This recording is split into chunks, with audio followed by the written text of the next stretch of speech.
Hello, this is Peter Levine from Andreessen Horowitz, and I'm here with Ramana and JR. Ramana is the CEO of Coho Data, and JR is the CEO of Cumulus. Welcome, guys. What I'd love to chat about is the future of the data center, and specifically the consumerization of enterprise hardware and what that means for the data center and how you guys think about that. So I've gone out and I've talked about sort of this, this notion of the mobile supply chain eating the data center. And, I have this big belief that the components of mobile phones will become the basis of the next generation data center. Really, really inexpensive, sort of, cheap components that require a lot less power, floor space, cooling, but all of that stuff being sort of connected and propagated together with sophisticated software. And so I'd love to maybe get your guys' opinion on this, and maybe describe what's happening now in the data center. Kind of, is it an incremental change? Is it a wholesale change? What are you seeing out there, and how are you seeing some of the trends? Ramana, maybe start with you, and then JR, you can jump in. Absolutely. Thanks, Peter. Great to be here.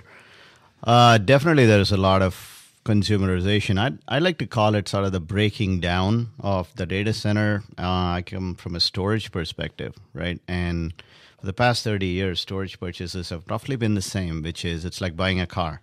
It's a lifestyle choice. You want performance, then you go buy a high-end storage device or a low-end storage device. You silo yourself, and then you complain about utilization. I think that's all breaking apart. What's happening is, instead of people trying to buy for like 3 to 5 years in advance, they are thinking about, let me buy what I need right now. You can't do that in the traditional model. That's where first it's breaking down. The refrigerators full of disks are breaking down into smaller components. People are saying, hey, I have visibility into my business for the next year, so I'll buy like storage for the next year. It's up to you. It's incumbent on you as a vendor to make it easier for me to scale from there. Mm-hmm. Add another box. Mm-hmm. This is where the value is not as much in hardware customizations anymore. Mm-hmm. It's about commodity components and letting the software be capable of orchestrating, ease of management, and ease of scale. It's incumbent on software. Mm-hmm. And the other thing which is catalyzing this is open source. And when you have commoditization of hardware, and you're talking about the consumerization, you have a lot of devices, you have a lot of endpoints, and you also have a lot of like on the server side, buses and disks and flash and so forth. And it's almost impossible for anybody for a single entity to develop device drivers and stacks and everything for that. It's actually a spread out development model, and open source is key to that. Yeah. Every company is contributing to open source and keeping a platform, a software platform on which you can build more value adds. They're contributing to it, as a result of which innovation is just taking over. Yeah, kind of building on what Ramana was saying is, I don't know that I 100% agree with you that the components in the cell phone or the mobile devices are going to drive the data center in the future. Mm-hmm. But I think a lot of the tenets that allow those to exist hold true. So, give me some examples. Yeah, exactly. So, some of the really key pieces are, as Ramana said, looking forward and buying for my business over the next 3 to 5 years. What we understand is, if you look at cell phone technologies and a lot of kind of modern technologies around IoT, there are a lot of industry standard or well-known industry mechanisms, an x86 processor or an ARM processor or flash memory and disk. Yeah. These things are well understood. So people can put these together in well understood ways. Kind of, again, to Ramana's point around open source, it's kind of the whole industry at large moving at different rates with each other, putting things together at this moment in time, recognizing that 2 years from now, it's going to come together a little bit differently. So this allows customers, both, web scale type, or web facing businesses as well as enterprises to acquire and consume that technology on an as needed basis. Mm-hmm. And recognizing that I can get, effectively what I need today, it all comes together. What I need in 5 years is going to be very different. Yeah. Yeah. That's interesting. And when I talk about, just for clarity here, like ARM chips and flash, to me are innovations that really started in the mobile world and are moving over to the enterprise world. It's not unlike, we saw many years ago the shift from mainframe to PC, right? Mainframes were in the data center, PCs were on the desk at someone's house. Well, the PC innovations and revolution eventually took over the data center, and I think that it's the innovation. It's not that you're physically going to have a mobile phone in a data center. Right. You'll have components that have been influenced by the development of mobile phones that I think really it's already transforming. I mean, storage as an example, using flash. Like you don't have a spinning disk in your cell phone, right? But I think what's kind of slightly counter to that, or not really counter, it's aligned but not 100% directly aligned, is the fact that I agree with you around the fact that the proprietary systems that exist in today's data center will open up, much like the mainframe PC. PC took off because it was a grossly open architecture. Everybody understood generally how it worked, and people could innovate it on it at scale. Yeah. Whereas if I was IBM and I did the mainframe, guess who got to innovate on the IBM mainframe? IBM, right? One company. Yeah, well, and not only did it lock customers in, which is bad for the customer, but it also locked up innovation. It didn't allow the industry to move at industry pace. One of the most interesting things that I find now is, IBM DB2, which was the reason you bought an IBM mainframe, now runs on every processor architecture across every operating system, and it performs better on Linux x86 than it does on the IBM mainframe today in terms of transactions per second.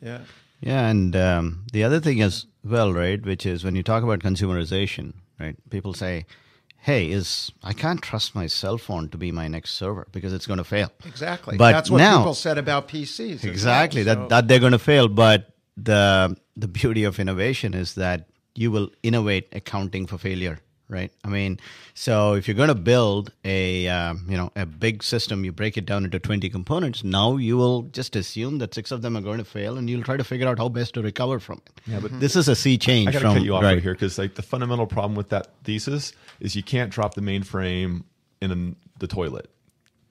Yeah. Like your cell phone. The reason your cell phone fails, your cell phone is actually a pretty reliable device. It's got very few moving parts.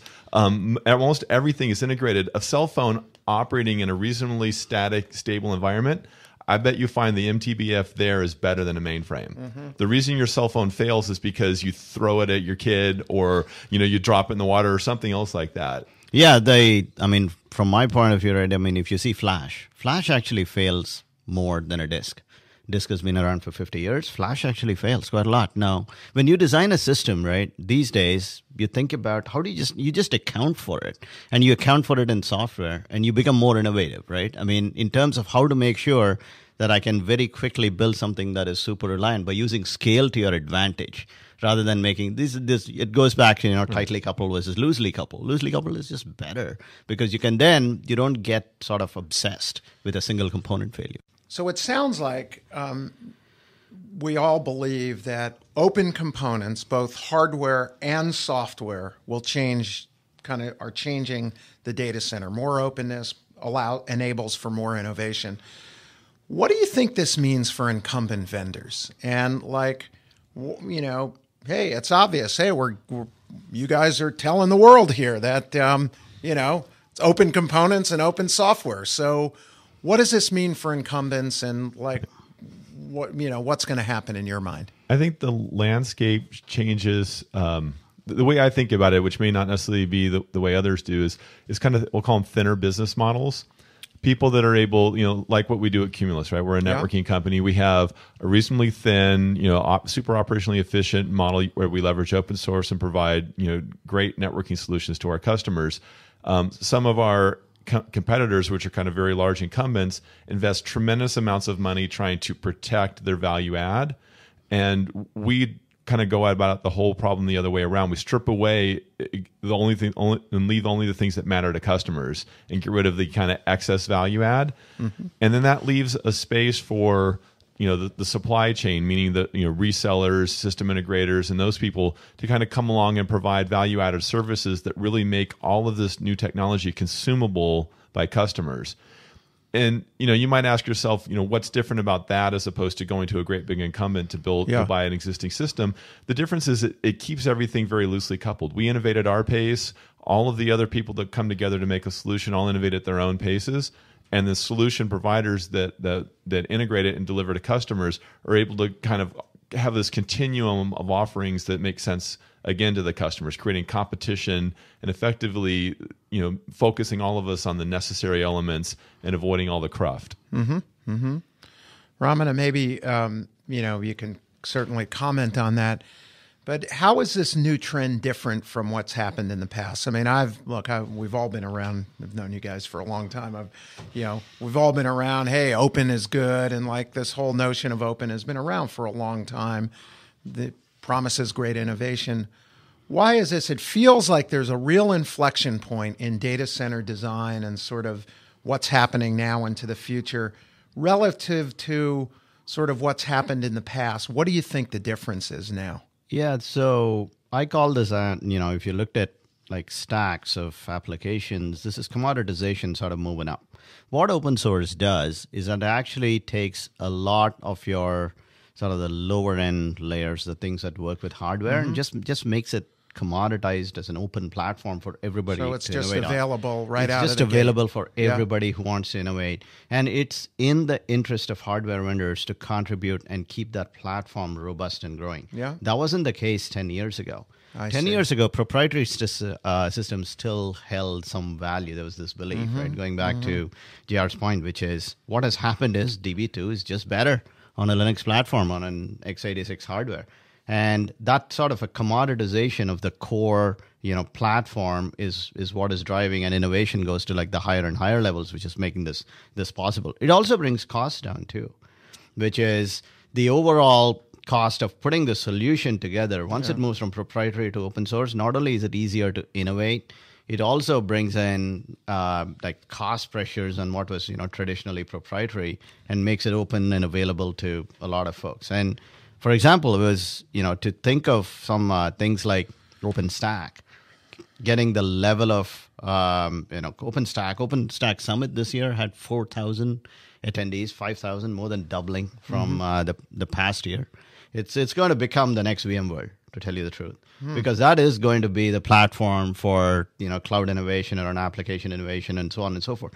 The reason is, again, nobody's tied in to anything proprietary there. So, that's the direction. That's the direction these things are going anyways.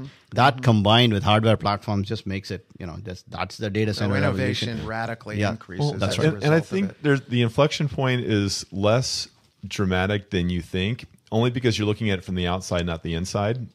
Having kind of helped make the sausage, some of the incumbent networking providers, long time ago, people would, you built the operating system, you built all the ASICs, you manufactured it downstairs, you did everything. And then pretty soon you started outsourcing the manufacturing. You started using industry standard components. I don't call them a commodity because they're not necessarily always commodity, meaning there's 65 suppliers, but they'll call them industry standard components. Intel will love you. Yeah, they hate commodities. They like industry standard, right? But I mean, which just means well understood and broadly available to all comers, right? That's kind of the moral equivalent of that. But the other thing that happened it's been occurring over a long period of time is these incumbent providers are using a ton of open source. If you look at a Cisco, for instance, the Cisco operating system, NXOS is their data center class operating system. A phenomenally high percentage of that code is open source. They just don't tell you that's that. It is Linux, but it's like some super old version of Linux. They don't have a good hygiene around what it means to be a good consumer of open source. So like it's really hard to get access to their patches. It's really super old. So they keep it a secret because they want to say, hey, we're the ones that provide the value add. We control the customer. We control everything. And that's the part that's kind of inflecting is customers are starting to recognize that, hey, wait a minute, NXOS is Linux. And I'm not getting the benefits of that because, Heartbleed is a great example. Heartbleed came out, Cumulus Linux. We do a network operating system focused on data center. We had all the patches and all the new binaries up in about 3 hours from the time that we found out about Heartbleed. Cisco took about 3 weeks to get it up for NXOS because they had to backport it to their antiquated version of every open source package that they were using, and they weren't telling people about. So they're kind of in this really weird spot where they're using this stuff. They don't want to tell anybody because it kind of takes all the gold off of the outside of the whole thing. But then their customers suffer because they're trying to maintain that customer mind share. And guess what, JR, to your point, right, which is the next Cisco VMware, that's open source too. I mean, literally, if you looked at how much of ESX is based on open source, it's just that, they probably don't come out and claim it right off the bat, right? But it's we come from the Zen world. That's our DNA. So we know exactly how much of ESX is actually open source, which is good and, good. And that's the direction that things are going. That's an interesting observation about using open source and sort of hiding behind it as opposed to being transparent about it, and the downstream sort of benefits of being transparent to customers as opposed to hiding behind it. Because customers now, this Heartbleed example is an excellent example of how, hey, like we can fix this in a day because like we're very transparent that it is open source. You can use what's out there, and innovation therefore increases, and customers kind of get, cycle times get reduced relative to new features and adoption curves and all of that. Yeah, it's that kind of parallel undirected innovation, which is kind of the general thesis around open source or effectively open elements. When you can granimal things together to create solutions, it allows you to, each piece to innovate at scale. People have really great ideas. The coolest thing for me, as a CEO is when a customer gets a hold of our software, puts it on some hardware, and they go through and say, well, how would you operationalize this? And we give them, this is our set of recipes. And then, they call back and say, hey, guess what? Your recipes were okay, but look what we did. Yeah. And you look at it and you're going, holy God, this is really, really cool. So this customer innovated, took it in a whole different direction we ever would have thought. Yeah. And that's kind of what makes the whole world go round now. Yeah. Interesting. Maybe, let's shift to some of the business challenges and opportunities that you guys are seeing relative to data center. And I'll characterize that, in a data center world, it's often as a young company, it's hard to crack into the data center stack, right? It's got, one incumbent stacked on top of another, all the way up through databases and above. And as a young company, to get inside of that very controlled stack is a non-trivial problem. So I'm just sort of curious, like you guys are running phenomenal companies right now, and you intend to become part of the next sort of data center of the future. How do you see, is it different now? Do you still have to fit into the existing stack, or is there something else going on? Okay, I'll go first. So to quote Ben, Ben Horowitz's blog, right? Enterprise sales is still the same as it was 10 years ago. So you bring the new technologies and you bring everything, but it's still, you go, the best chance you have is new apps, new developments, and greenfield environments, especially for us, because we come from the storage side of things, which is probably the most conservative. It's people's data, right? I mean, they don't move things around that easily. But having said that, I think this notion of, like cloud-inspired architectures. Everybody's cloud-inspired now, which is fundamentally changing the data center.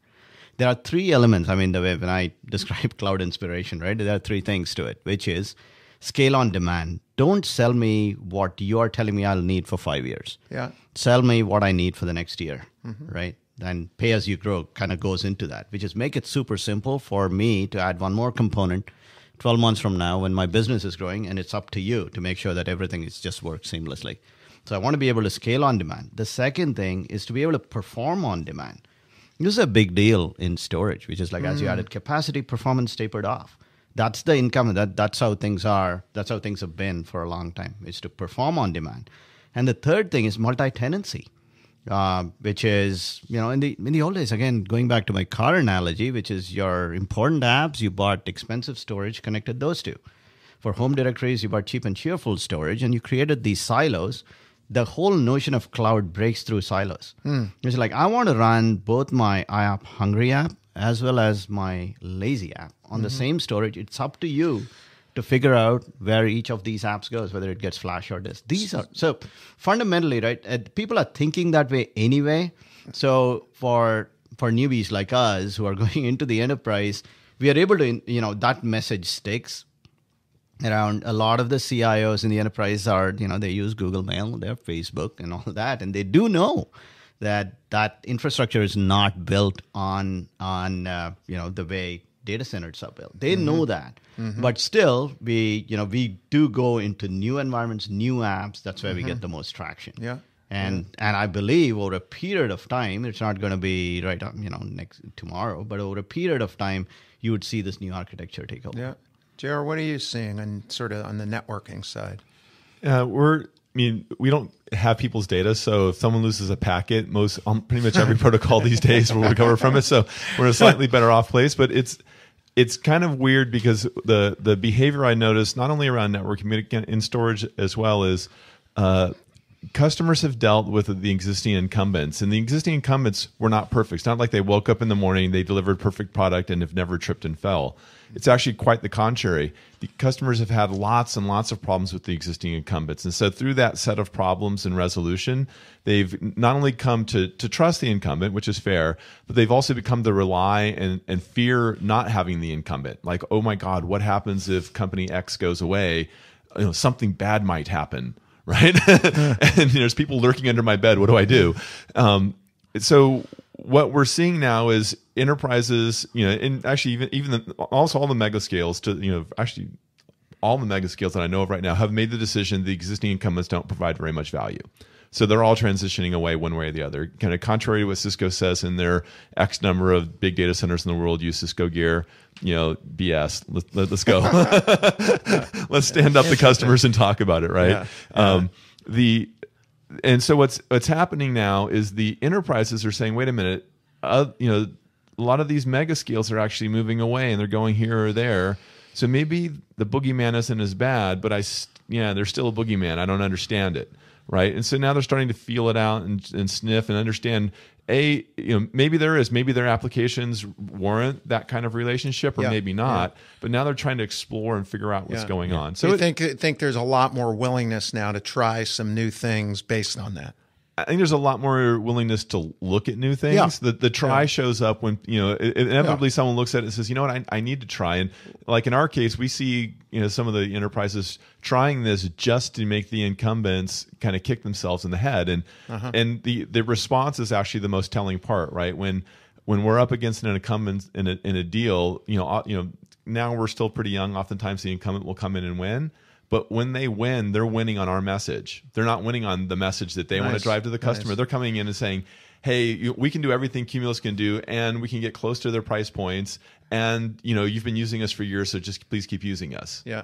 Maybe one more, just quickly to wrap up here. The war between public and private cloud. Do you guys have any sort of thoughts on that? Sure. So, it's actually 2 years ago that, there were a whole bunch of folks. And this happens with new technology all the time. People just go to the extreme and they say it's all public cloud, right? Everybody's moving everything there. Yeah. Why bother ever buying a disk? And but the reality, things settle somewhere in the middle, right? And I think the argument now is not as much about whether it's going to be public, private, what percentage, but the next generation admin. The next generation admin is growing up thinking about cloud. That's how they think. I mean, they grow up using, iPhones. They grow up pushing their, pictures out somewhere to the cloud and being able, all that access, and pay as you grow economics. I mean, they're inspired by these. So the next generation data center is going to look like a cloud, whether it's on-prem or public, and what's the percentage of that depends on the industry, how big the customer is, so on and so forth. But every data center is going to look like a cloud. Yeah. That's a cloud-inspired data center. Yeah, one of the observations that I have, and it's just an observation trying to watch and understand, is everybody that's been successful in offering up a public cloud, the Amazons, the Microsofts, now the Googles, they actually have a real business that pays for their infrastructure. And I would venture to guess, except for perhaps in the case of Amazon, because they're so big right now, if you got rid of their cloud component, they'd still be profitable. If you just chopped it off tomorrow and said you get no cloud revenue, they're whole. Yeah. Right. So this premise that public cloud is this ever-growing, never-ceasing resource, I think, is a bit flawed. Yeah. There has to be some underlying fundamental that allows a company to build that stuff out.